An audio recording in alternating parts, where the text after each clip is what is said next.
Imagine landing at a small airport, and there's no fuel truck, no line crew walking out to greet you, no familiar coffee in the lobby vibe. Instead, there's a quiet row of charging stands, a digital kiosk, and pilots plugging in aircraft the same way we charge our cars today. Sounds like science fiction? I don't think so. This might be the near future of aviation. Today, we're talking about whether we're witnessing the beginning of the end of the classic FBO era, and how electric aircraft charging networks may completely transform what we think an airport experience should be. Stay with me, because what's coming could be the biggest shift since we went from fabric and wood to aluminum. For decades, FBOs have been the beating heart of general aviation. They sell fuel, offer maintenance, provide hangars, crew lounges, and they create that social aviation clubhouse feeling many of us grew up loving. But they're also built entirely around avgas and Jet A, and around a business model that depends on fuel margins to survive. Electric aviation threatens that foundation in a very real way. Once aircraft become battery-powered, airports won't make money topping off tanks. They'll make money selling kilowatts, parking space, subscriptions, and data services. That means a completely different economic ecosystem. And many smaller or financially fragile FBOs might not survive that transition. Electric aircraft manufacturers are already thinking like Tesla, not like Cessna. They don't just want to sell planes. They want to sell charging ecosystems, branded networks, and vertically integrated services. Think about Tesla superchargers. They didn't wait for gas stations to evolve. They built their own network. Aviation may do exactly the same. Instead of Phillips 66 signs, we might see aviation charging, Pipistrel grid, or Airbus Urban Mobility Power Hub.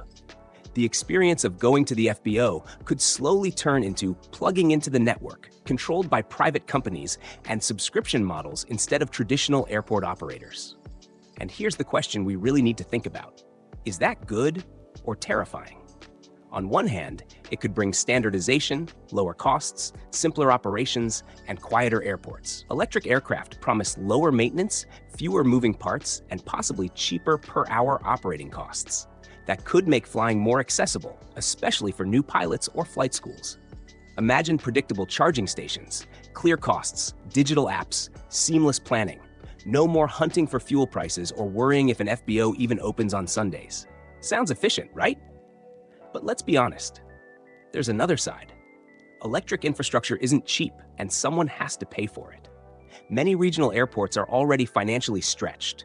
And if fuel revenue disappears, how do they stay alive? What happens to the thousands of people who work in FBOs today?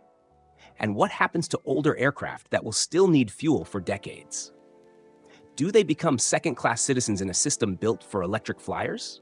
Do we risk losing that human warmth, that personal touch, the conversations at the counter, the community feel, and replace it with corporate charging hubs and quiet parking lots full of cables and screens? At some point, aviation has to ask itself what kind of future it wants. Do we want a sleek, efficient, silent world where everything is automated? Or do we want to hold on to the culture, the identity, and the soul of general aviation as we know it? Maybe there's a hybrid world ahead, where traditional FBOs evolve into modern service centers that support both fuel and electric charging, becoming more like energy hubs than just fuel stops. Maybe some airports will thrive by adapting, while others simply disappear from the map. And this is where I really want to hear from you. Does the idea of electric charging networks replacing FBOs excite you? Or does it feel like losing something irreplaceable? Do you believe this future is realistic? Or do you think electric aviation is overhyped and decades away from being practical for real-world flying? Would you trust a nationwide aviation charging grid run by corporations? Or do you think it could actually hurt accessibility and freedom? Tell me what you think in the comments. Share your hopes, your fears, and your predictions. Because whether we like it or not, change is coming to aviation, and we need to decide whether we're ready to plug into it. Or whether we're going to fight to keep the world we know today.